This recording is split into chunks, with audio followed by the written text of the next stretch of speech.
नमस्कार।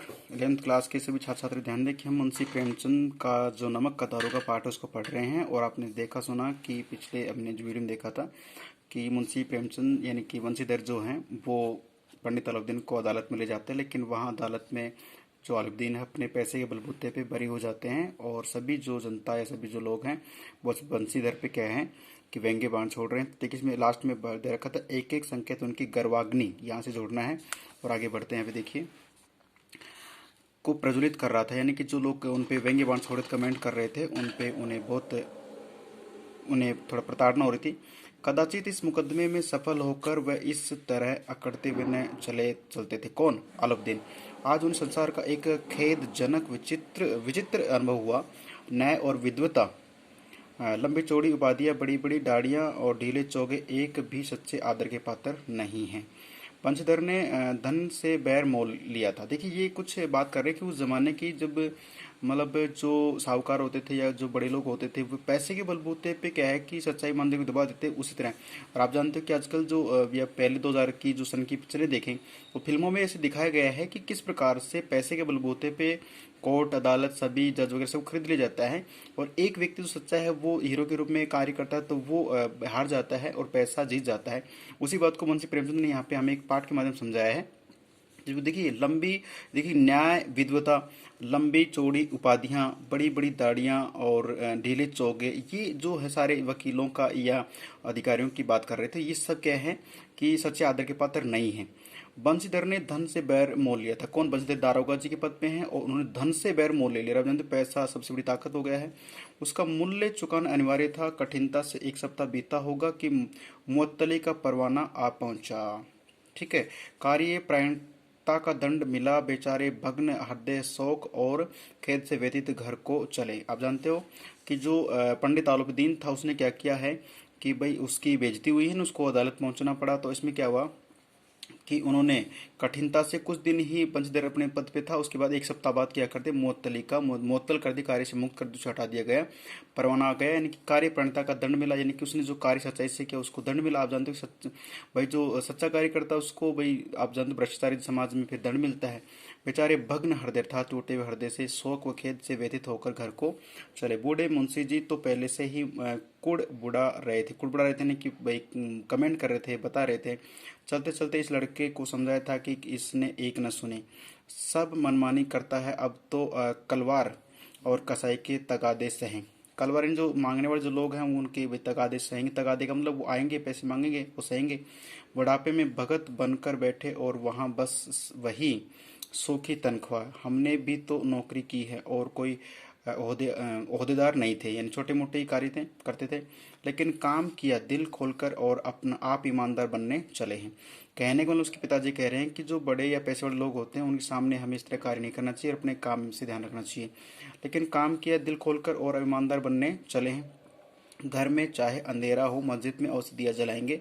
ये एक लोकोक्ति दी है, ध्यान रखना। 10वीं क्लास सॉरी 11th क्लास में अपने लोकोक्ति वगैरह बोर्ड में एग्जाम में तो नहीं है लेकिन फिर भी ध्यान रखना है। 10वीं में आपने पढ़ा होगा कि घर में तो चाहे अंधेरा है, यानी कि खुद दुखी हैं लेकिन फिर मंदिर में दिए जलाने की बात कर रहे हैं। तो यहाँ पे जो मुंशी प्रेमचंद के या फिर कोई बंशीधर जी के पिताजी वो उन्हें डांट रहे हैं। खेद ऐसी समझ पर पढ़ना लिखना सब अकारथ। देखिए ये एक बहुत अच्छा शब्द है, अकारथ, बिना कारण के एकार्थ हो गया है। इसके यानी कि जो पढ़ाई लिखाई व्यर्थ हो गई उनकी। इसके थोड़े ही दिनों बाद जब मुंशी प्रेमचंद जो मुंशी वंशीधर इस दुरवस्था में घर पहुंचे और बूढ़े पिताजी ने समाचार सुना तो सिर पीट लिया। बोले, जी चाहता है कि तुम्हारा अपना सिर फोड़ लूं। बहुत देर तक पछता पछता कर हाथ मलते रहे। क्रोध में कुछ कठोर बातें भी कही और वंशीधर वहां से टल न जाते तो अवश्य ही उन्हें क्रोध पर विकट रूप धारण करता। कहने का मतलब है कि जो वंशीधर है पंडित आलोपीदीन है वो क्या करते हैं, वंशीधर के घर पहुंचते हैं और जब उनके पिताजी को पता चलता है कि भाई जिस व्यक्ति को मेरे बेटे ने अदालत पहुंचा है वही मेरे घर आ रहा है, तो उन्हें अपने आप पे पछतावा हुआ और अपने बेटे को कोस रहे हैं। और कोसते कोसते क्या कि बहुत अधिक विकट रूप धारण करने वाले थे, लेकिन वहां से वंशीधर कैसे वहां से टल जाते हैं। वृद्धा माता को भी दुख हुआ और जगन्नाथ और रामेश्वर यात्रा का कामने मिट्टी में मिल गई। कि जो मुंशी जो बंशीधर हैं दारोगा जी, उनकी माता वृद्ध है और उनको दुख हुआ कि साहब बेटे ने थोड़ा गलत कार्य कर दिया, यानी इनकी नज़र में गलत है, उसने अच्छा कार्य किया है।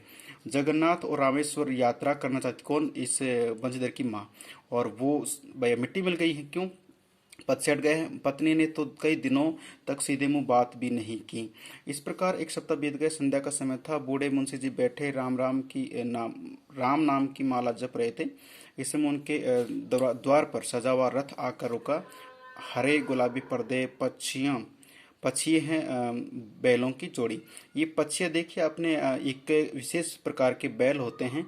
उन बैलों की जोड़ी है जो रथ में लगे हुए हैं। उनके गर्दनों में नीले धागे, सींग पतले पीतल से जड़ी हुई हैं। कई नौकर लाठियां कंधों पर रखे साथ थे। मुंशी जी अगवानी को दौड़े। अगवानी जब कोई मेहमान आता है तो हम उसके लिए भाई गेट तक जाते हैं, अरे आइए सरकार बैठिए, दूसरी बात करते हैं ना, तो ये अगवानी होती है। को दौड़े, देखा तो पंडित आलोपीदीन है। तो ध्यान रखिए, ये प्रश्न आ सकता है कि पंडित आलोपीदीन का जो रुतबा हो किस प्रकार का है, तो ये हम यहाँ से लेकर के यहाँ तक बना सकते हैं। ठीक है, झुककर पंडित दंडवत किया, अर्थात जो पंडित जी हैं उन्होंने झुक करके दंडवत प्रणाम किया। ठीक है, देखना है इसमें।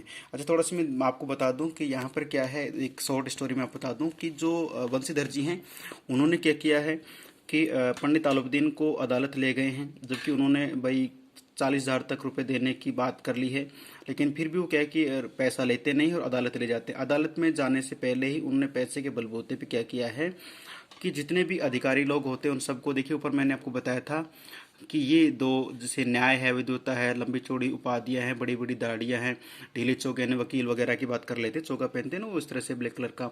तो यानी कहने का मतलब अदालत पहुंचते ही, क्योंकि वहां दरोगा जी को तो खरीद नहीं पाए, कौन, पंडित आलूबीदी नहीं खरीद पाए। वो तो भाई अभी नए नए ड्यूटी चढ़े हैं, उन्हें जुनून था और वो सच्चाई के साथ दे रहे थे। लेकिन जो उन्हें लगा कि अब क्या करें, तो न्याय का जो, अब एक मैंने पढ़ा था कि ये जो पंडित आलूबीदीन है ये कहाँ के शेर बताए गए हैं, जो न्याय का भाई मंदिर है, अदालत, वहाँ ये अकेले शेर है, यानी कि वहाँ ये पैसे बोलते कुछ भी कार्य का सोल्यूशन करवा लेते हैं, समाधान कर लेते हैं।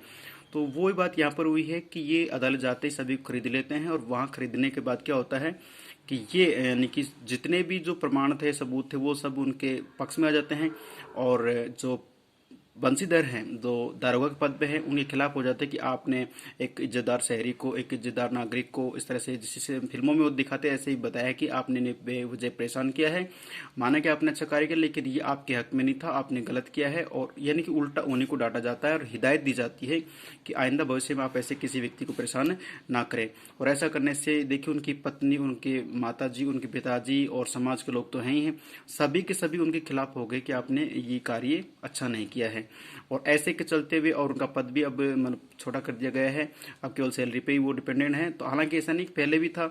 तो अब क्या है कि भाई नौकरी का भी डर है, घर की तंगियां चल रही हैं, और ऐसे में उसके पिताजी उन्हें डांट रहे हैं, और ऐसे में ही जैसे मान लो जले पे नमक छिड़कना हो गया इनके लिए। तो लेकिन जो पंडित आलूबीदीन है वो इनके घर पहुंचते हैं, किनके, बंशीधर के। और वहां जब आते हैं तो ये देखिए यहाँ से लेकर के और यहाँ तक, तो उनके जो रोब है, उनकी जो भाई शान है, उसकी बात कर रहे हैं कि जैसे भाई किस तरह का उनका रथ है, कैसे उनमें बैल हैं। ठीक है, ये बात करते 25 बैलों की जोड़ी बनी हुई है और गर्दनों में नीले धागे, ये उनके एक सौंदर्य का बताया गया है। उसके बाद बात करें कि मुंशी जी, कौन मुंशी जी, यहाँ पे मुंशी जी जो उनके पिताजी की बात कर रहे हैं, अगवानी के लिए दौड़ते हैं, और देखा तो पंडित आलूबीदीन सामने हैं और झुक करके दंडवत उनको प्रणाम भी करते हैं। ठीक है, ध्यान रखना है, ये मुंशी जी स्वयं भी हो सकते हैं, ध्यान रखना है।